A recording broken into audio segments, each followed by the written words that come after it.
En esta conferencia voy a iniciar hablando del origen y distribución del género Citrus.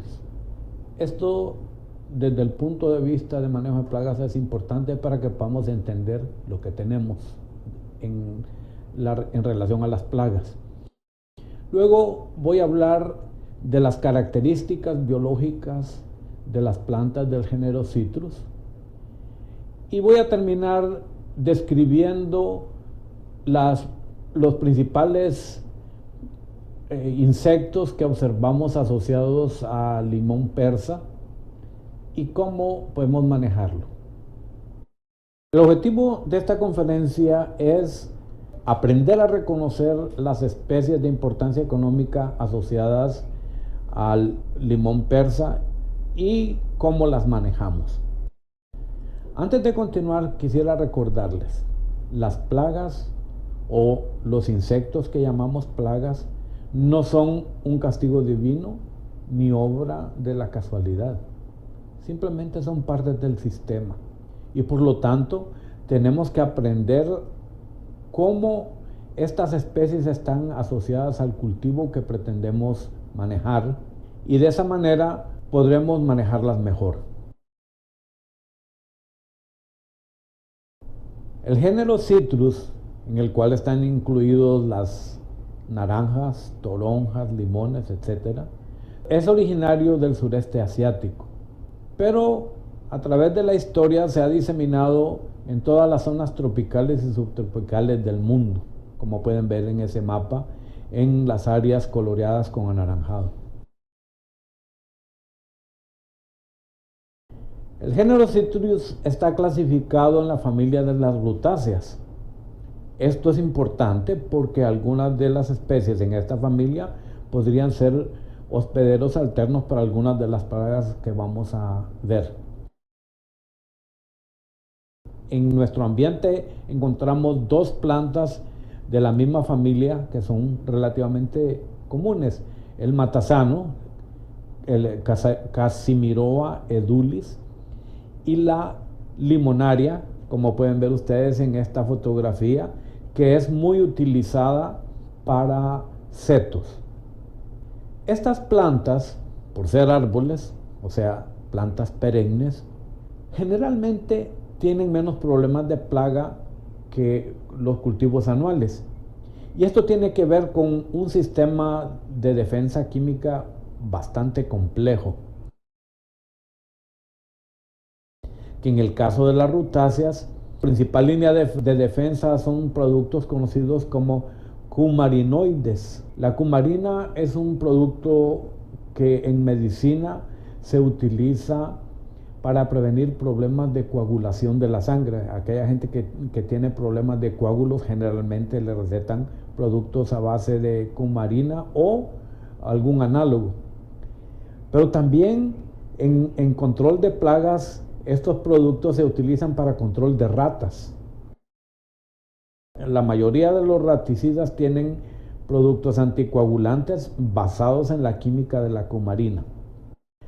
Por esta razón es que en cítricos encontramos plagas altamente especializadas. Solamente se alimentan de cítricos y muy pocos generalistas. Y esto hace que las prácticas culturales sean muy importantes en el manejo de estas especies. Porque si nosotros hacemos una práctica que no le permita a esa especie alimentarse o de alguna manera interferimos en su comportamiento, las plagas no son problemas porque no puede comer otra cosa que no sea cítricos. Aquí encontramos un generalista, los zompopos. Estos son insectos del orden de los himenópteros, familia Formicidae, o sea, pariente de las hormigas. Generalmente son problema en plantaciones jóvenes. Ahora, es importante saber que una planta puede sustentar un daño hasta de 30% de defoliación sin mayor problema. En una planta adulta, alcanzar 30% de defoliación es más difícil que en una planta que tiene menos de un año. Entonces por eso es que hay que tener mucho cuidado con las plantas jóvenes porque pueden ser defoliadas rápidamente. Pero es importante entender la biología y hábitos de los zompopos. Para sorpresa de alguno de ustedes, tal vez, los zompopos no se alimentan de la hoja que llevan. Ellos no comen hoja, sino que la llevan a sus nidos donde tienen cámaras, donde acumulan esas hojas, las cuales son inoculadas por un hongo que crece en material vegetal, y eso es lo que les sirve de alimento tanto a los adultos como a las ninfas. Otro aspecto importante es que los nidos se reproducen en esta época del año, cuando entran las lluvias en mayo, junio, es cuando se generan reproductores alados, o sea, hormigas con alas, y vuelan y buscan nuevos sitios donde establecer nuevas colonias. En esta fotografía pueden ver ustedes cómo un zompopo comienza un nuevo nido. En la fotografía izquierda se puede ver donde entró un zompopo.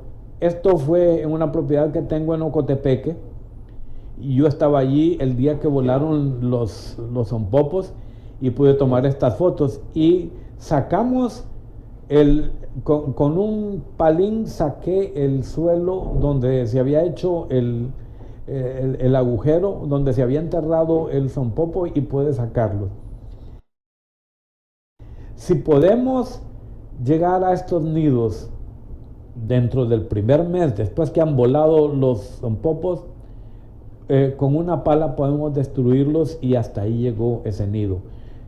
Y créanme, tratar de controlar zompoperos que tengan varios años es muy difícil, porque tienden a irse muy profundo, y a veces es muy difícil llegar con los productos que utilizamos para control. Entonces, el control cultural, destruyendo los nidos recién formados, es la forma más efectiva y práctica de hacerlo. En el mercado encontramos varios productos, por ejemplo, algunos fumigantes como esas pastillas de curar frijoles o de curar granos, como dice la gente. Esas pastillas, si tapamos todos los agujeros y la metemos en el agujero principal y lo tapamos, libera un gas venenoso que puede matarlos. También encontramos en el mercado cebos envenenados que tienen un atrayente y permite que los zompopos lo recojan y lo lleven a los nidos. Y cuando digo permite, es porque la concentración del insecticida es lo suficientemente baja como para que no se muera en el camino. Entonces lo llevan al nido porque ellos lo perciben como comida, y con eso contaminan los cultivos del hongo del cual se alimentan. En los últimos 2 años, aquí en la FIA hemos estado haciendo un trabajo de investigación utilizando un hongo que es patógeno de insectos, y estamos teniendo resultados interesantes. Este es una prueba de validación que en este momento estamos llevando a cabo en la masica, y ustedes pueden ver en la línea más oscura cómo se comporta la población de zompopos sin ninguna intervención.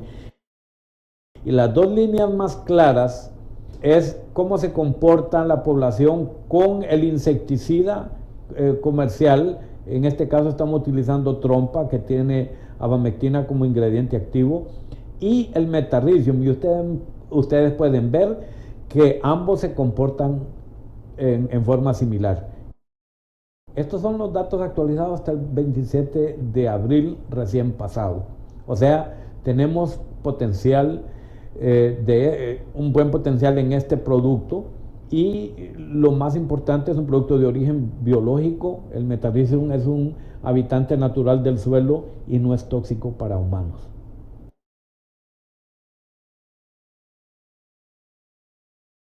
Un insecto bastante común y bastante problemático, sobre todo en plantaciones jóvenes, son unas abejas negras que conocemos como morrocos. Estas son de la misma familia de las abejas.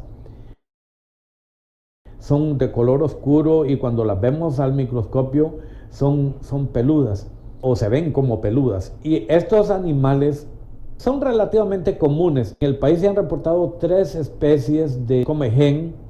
Así a simple vista es difícil diferenciarlo, pero hay una que es un poquito más grande que las otras, pero todas se reportan causando daños en diferentes cultivos, no solo en cítricos. Estos animales hacen nidos sobre troncos o sobre paredes y utilizan cera que excretan y también resinas vegetales, excremento animal. Se alimentan principalmente de polen y de sustancias azucaradas. En musáceas hemos visto que pueden causar daño porque muerden el banano o plátano cuando está tierno en las aristas y lo hacen aparentemente para obtener el látex que lo utilizan como pegamento en la construcción de los nidos. En cítricos se alimentan de brotes tiernos y esto afecta el crecimiento. Generalmente estos daños ocurren en las orillas de la plantación cerca de donde hay nidos, porque estos animales generalmente vuelan no más de 600 metros de distancia del nido. Para su control, la recomendación es destruir los nidos que están cerca, porque también hay que reconocer que estos animales de alguna manera contribuyen al ambiente.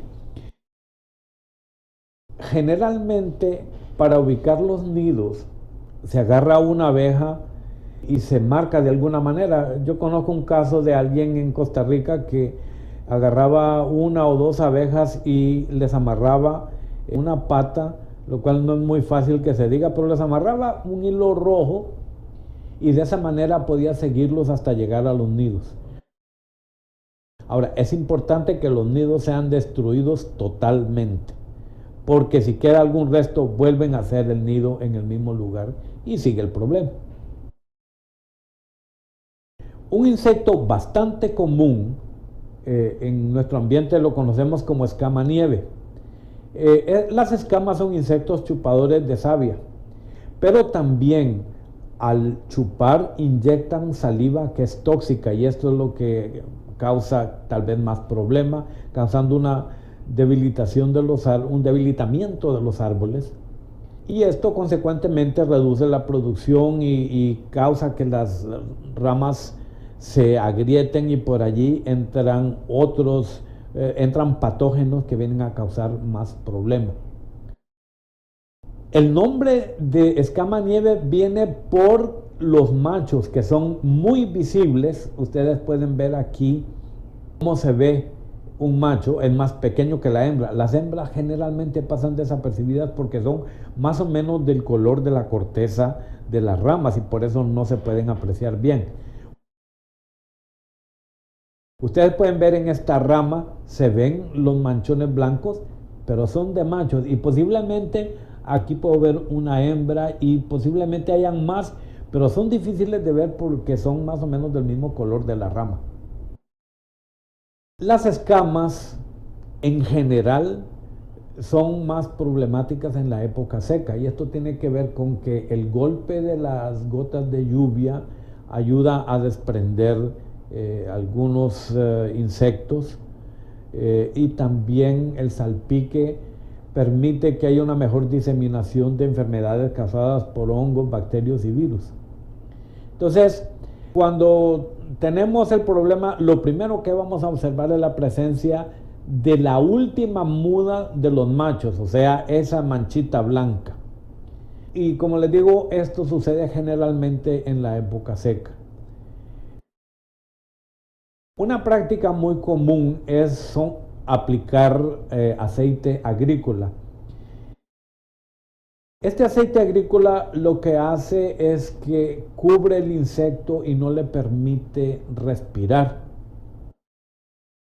Por lo tanto, actúa por contacto. Y esto es importante saberlo porque para tener una eficacia alta es necesario tener buena cobertura y para eso necesitamos un alto volumen de aspersión, posiblemente alrededor de los 500-600 litros por hectárea. Es importante que vaya bien pulverizado y que haya una buena distribución, una buena cobertura, que generalmente se obtiene con bombas motorizadas de cañón. Dentro de los productos que encontramos en el mercado actualmente, tenemos neonicotinoides y diamidas. Hay que tener cuidado con estos productos porque estos son sistémicos y pueden ir al polen. Y aunque no llegan a matar los polinizadores, sí pueden afectarlos con dosis subletales y puede causar un problema en la polinización. Entonces, estos productos deberíamos utilizarlo tal vez en vivero y en plantaciones que todavía no están fructificando. Ya cuando hay floración, estos productos no deberían ser utilizados por esa razón. Este es un arácnido, un ácaro, que raspan la cáscara de frutas y entonces ese raspado al cicatrizar toma un aspecto plateado. Este daño no tiene mayor efecto en la calidad del fruto, es solamente un daño estético. Cuando el limón es para el mercado local, generalmente no hay mayor problema. Sin embargo, cuando es un producto para exportación, esto es objetable y generalmente no se puede enviar un limón que esté afectado, aunque tenga mucho menos daño que lo que están viendo en la fotografía. Estos son ácaros muy pequeños, difícilmente los podemos observar a simple vista. Y generalmente cuando hacemos los monitoreos utilizamos un lente por lo menos de 10x para poderlos ver. El manejo depende del destino de la fruta. Si es para mercado local, generalmente no tenemos mayor problema. Ahora, es importante darnos cuenta también que estos ácaros atacan generalmente en la época seca y atacan fruta pequeña. Hay varios productos como los que están en el listado que pueden ser utilizados y ven ustedes aceite. O sea que lo que utilicemos para control de escama nos puede servir para controlar este ácaro también. Una especie invasora de reciente llegada al país, lo conocemos como el cílido asiático de los cítricos, Porina citri, es posiblemente la plaga más importante que tenemos para cítricos en general. Tanto las ninfas como los adultos se alimentan de savia, pero el principal problema es que este insecto transmite una bacteria que causa una muerte lenta de los árboles y esto ha afectado severamente plantaciones en todo el mundo, en la India, en Florida, y ya lo tenemos aquí en Honduras y ha causado daños. En la zona de Zonaguera tengo entendido que la mayor parte de las naranjas está afectado. Parece ser que el limón persa no es tan severamente afectado, pero eventualmente llega a causarle daño. Las ninfas miden alrededor de 2 milímetros de largo, o sea, son bastante pequeñas y son de color amarillento y generalmente las encontramos en los brotes tiernos de las plantas. Los adultos miden alrededor de un poquito más de 3 milímetros de largo son un poco más visibles, sin embargo se mueven con mucha rapidez y por la forma y color que tienen a veces pueden pasar desapercibidos porque parece como un palito seco y no es fácil de ver. Pueden ver ustedes que es como de color cafezoso y las alas tienen un borde, una banda de color café, un poco más oscura, y esta banda va por todo el borde del ala, excepto cerca de la punta donde pueden ver ustedes que hay un área blanquecina. Cuando lo vean, lo pueden reconocer. Sin embargo, en condiciones naturales son difíciles de agarrar porque son muy, como dirían en mi pueblo, muy ariscos. Como les mencionaba, cuando estos se alimentan en brotes tiernos, cuando quieran buscarlos, busquen brotes tiernos y ahí los van a encontrar si están presentes. Y tienen un ciclo de vida relativamente corto. Como plaga en sí, como plaga directa, no tiene mayor importancia si la bacteria no está presente, porque son relativamente fáciles de controlar. Pero el problema es que cuando son portadores de la bacteria, allí sí representa un problema serio porque las plantas se enferman y se mueren. En algunos lugares han intentado manejarlo con enemigos naturales. Sin embargo, no es efectivo porque generalmente no se mueren tan rápido por efecto de los enemigos naturales. Los depredadores pues sí los pueden matar de una vez, pero para que crezca la población de depredadores posiblemente tienen que pasar tiempo suficiente para que estos animales puedan transmitirle la enfermedad, ¿verdad? Entonces su manejo se ha hecho dependiente de insecticidas. Pero hay que tener una estrategia bien definida para asegurar que vamos a ser efectivos en el manejo. Por ejemplo, en California, donde ya está presente, hay 3 líneas de manejo.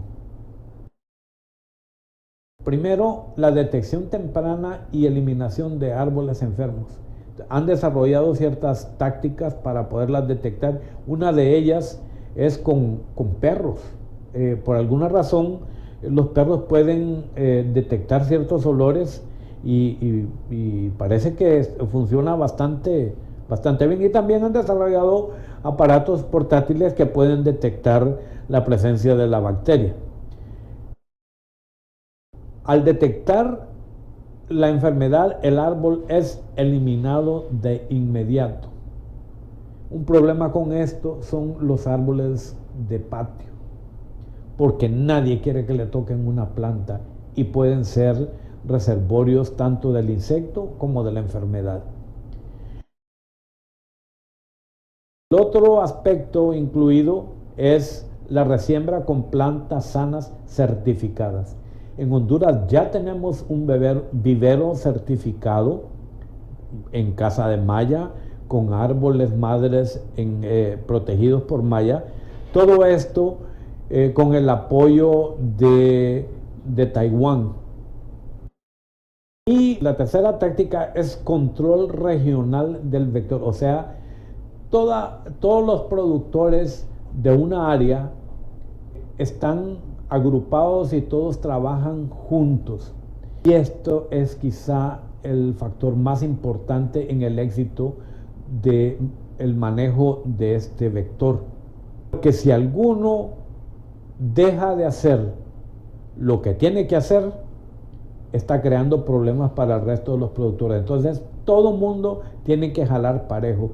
Y generalmente aquí las autoridades gubernamentales asociadas al manejo fitosanitario son muy estrictas y aquel que no cumple generalmente tiene problemas. Entonces, esta estrategia les está funcionando bastante bien. Igual han estado aplicándola en Brasil. Y es interesante, en Brasil reportan que después que les llegó la bacteria, han tenido rendimientos superiores a los que han tenido anteriormente. Y esto sucedió porque los malos productores tuvieron que salirse y entonces solo quedaron productores grandes, productores industriales que tienen recursos y el conocimiento para hacer bien las cosas, y eso les ha permitido mejorar significativamente su producción a pesar de tener el insecto y la bacteria. Otro problema que con frecuencia pasa desapercibido es la falsa arañuela, porque su daño no es tan severo como otras plagas. Estos raspan el tejido superficial de la hoja y se alimentan de la savia que exuda por ese raspado que hacen. Y esto hace que las hojas se pongan de color bronceado. Y su daño relativamente no es significativo, el daño directo, pero está asociado con la transmisión del virus de la leprosis de los cítricos, que no es tan severo como otros problemas. Sin embargo, si no se toman medidas de manejo, puede llegar a afectar las plantaciones, incluso hasta matar los árboles. Entonces, está ahí, no es un daño tan severo, pero es persistente, y si no se toman medidas a tiempo puede causar pérdidas severas en las plantaciones de cítricos. Estos son ácaros o arañitas muy pequeñas. Su color es variable, generalmente asociado al alimento, o sea que con frecuencia las vemos de color verdoso, y su reproducción es explosiva porque las hembras no necesitan copular para reproducirse. Esto es lo que llamamos reproducción partenogenética, y generalmente, como todos los ácaros, son más problema en la época seca. Generalmente estos ácaros son mantenidos bajo control por enemigos naturales. Por esa razón es importante no aplicar pesticida a la loca, o sea, hay que asesorarse, porque si aplicamos insecticidas o cualquier otro producto tóxico, podemos matar esos enemigos naturales, y esto permite que las poblaciones de ácaros y de escamas en algunos casos también crezcan en forma desmedida. Dado que estos animales no tienen alas, su capacidad de diseminación es relativamente baja, pero se pegan en la ropa y en la gente. Y me contaba un compañero de trabajo que es de Zonaguera. Ellos notaban que en las áreas por donde la gente camina dentro de las plantaciones es donde más se ve el problema de la leprosis, y esto tiene que ver con que la gente la disemina. En condiciones naturales, estos ácaros son controlados por hongos patógenos, y por eso cuando hay aplicación de fungicidas para controlar algunas enfermedades como antracnosis y otras que pueden afectar los cítricos, las poblaciones de ácaros tienden a subir también. En el caso de la virosis, recomiendan cortar las ramas que están afectadas, porque aparentemente no es tan sistémico como otros virus, o sea, no se mueve con tanta rapidez dentro de la planta. Entonces es posible que en las etapas tempranas de la infección el virus pueda ser controlado a través de podas. Otros insectos que podrían causar algún problema son las moscas de la fruta.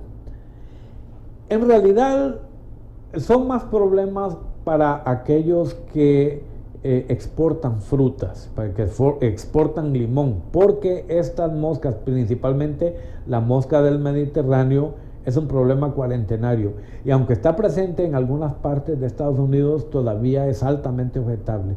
Y uno de los problemas con la mosca del Mediterráneo es que tiene un amplio rango de hospederos, y los cítricos, y especialmente el limón, no son tan buenos hospederos, pero pueden llegarle. Esta mosca tiene una alta capacidad reproductiva, y en nuestro medio hemos encontrado que el café es el huésped preferido. Entonces, aquellos lugares que están cerca de áreas productoras de café pueden tener presencia de mosca del Mediterráneo. Tal vez no tengan pérdidas, pero aquellos que tienen plantaciones para exportación pueden tener problemas si les aparece en las trampas que sobre todo les exigen cuando exportan a Estados Unidos. Esta es una mosca relativamente pequeña, un poquito más pequeña que una mosca común, de color amarillento, y tiene marcas características como vieron en la fotografía anterior. Otra mosca que puede atacar los cítricos es la mosca mexicana, la Anastrefa ludens. Esta mosca tiene preferencia por plantas de la familia de las rutáceas, a la cual pertenecen los cítricos. Es una mosca grande, esta es un poquito más grande que una mosca común, y esta se destaca porque tiene un ovipositor bastante largo y se destaca sobre otras moscas de este mismo género, y es de color amarillento y tienen unas marcas características en las hojas. Esta mosca tiene preferencia por el matasano, que generalmente lo encontramos en zonas altas, arriba de los 1000 metros, donde generalmente no hay cultivos de cítrico, entonces no debería representar mayor problema.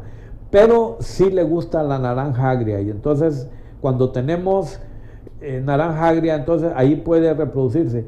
Y hemos visto en muchos casos, cuando se ha utilizado naranja agria como patrón, a veces se mueren los injertos y crece la naranja agria, y entonces la gente no las bota porque también hay un pequeño mercado para esa naranja agria, y además para condimentar la carne asada, para hacer su fresquito. Entonces generalmente los dejan, y esas son las fuentes de infestación de estas moscas. Para que tengan una idea del tamaño, aquí tenemos en una trampa, tenemos aquí la Anastrefa ludens, y pueden comparar el tamaño con una mosca del Mediterráneo. Para su manejo, la primera línea de defensa es práctica cultural, la recolección de fruta caída, porque generalmente la fruta que se cae tiene larvas, y si la dejamos ahí completan el ciclo y salen más moscas y nos siguen poniendo huevos y continúa el problema. La otra línea es la eliminación de hospederos. Cuando se trata de limones para exportación, tener árboles de naranja agria o de cualquier otra planta que pudiera ser hospedero de moscas de la fruta, eso es un pecado. Entonces, la eliminación de plantas hospederas es importante. Para el manejo, recomendamos hacer un trampeo.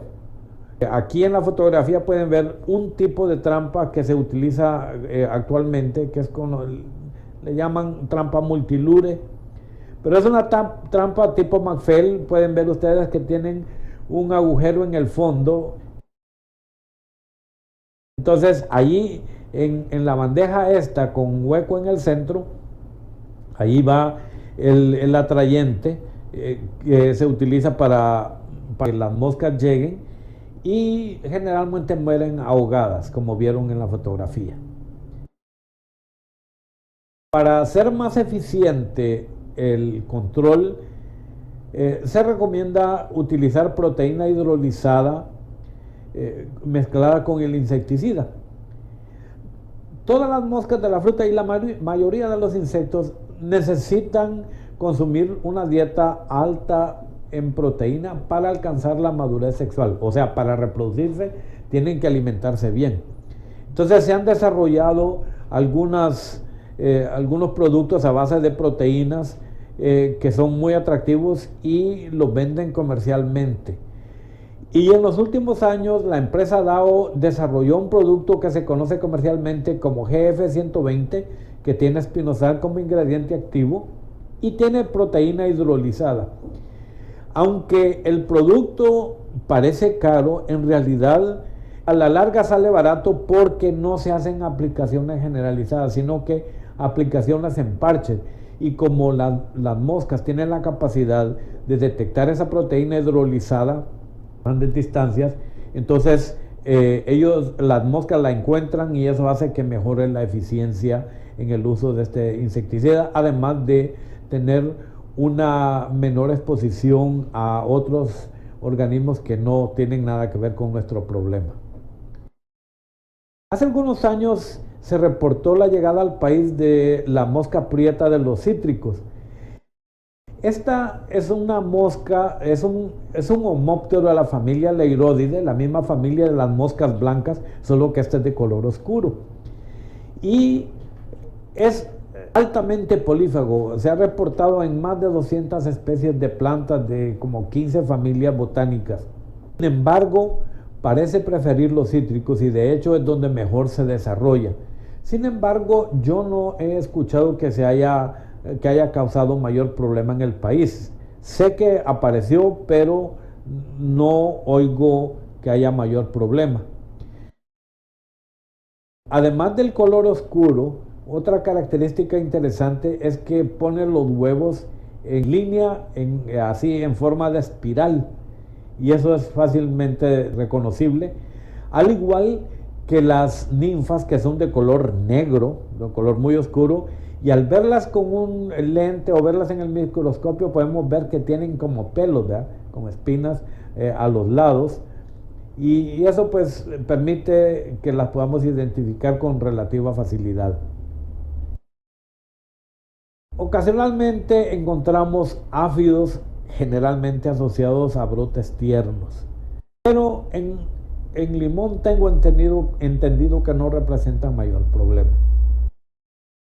En el vivero puede ser problema porque al afectar los brotes tiernos puede impedir un desarrollo aceptable de las plantas. Entonces, a veces en el vivero tenemos que hacer el control y ahí podemos utilizar productos sistémicos porque no hay ningún problema con polinizadores.